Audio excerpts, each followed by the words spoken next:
Ayan, tita, paano ka naman nagdayamon? Siyempre, tuloy-tuloy lang hataw. Huwag kang pumili ng tao. Don't mind Hindi mo alam yung mga tao na makausap mo, yan pala ang hila mo. Kaya patawin lang natin. Ilang taon ka na po, tita? I'm 68, running 69. But it doesn't matter. As long as you will do the business, continue lang ang be friendly and just share the business. Wow, That's the grabe. secret. 68, grabe mga mentors. Tita Men's Betty, grabe Yes. naman.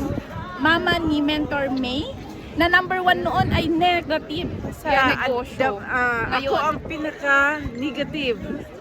Pero hindi ko akalain na ang negative naging sobrang positive. Sobrang ngayon, diamond na.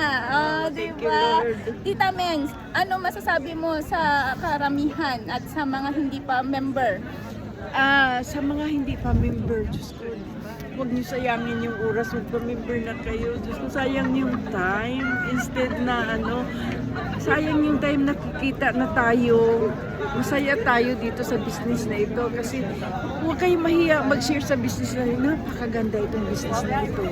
Tsaka sa mga momshies dyan na negative, tulad ko noon. Dati ako, super negative, pero hindi ko akalain. Kung alam ko lang itong business noon pa, at kilala ko yung mga may-ari noon pa, baka hindi na ako nag-abroad noon, dito na ako mag-focus. Pero hindi naman ako nagsisi kasi nandito na tayo. Wow, grabe naman. Thank you, Tita Bye.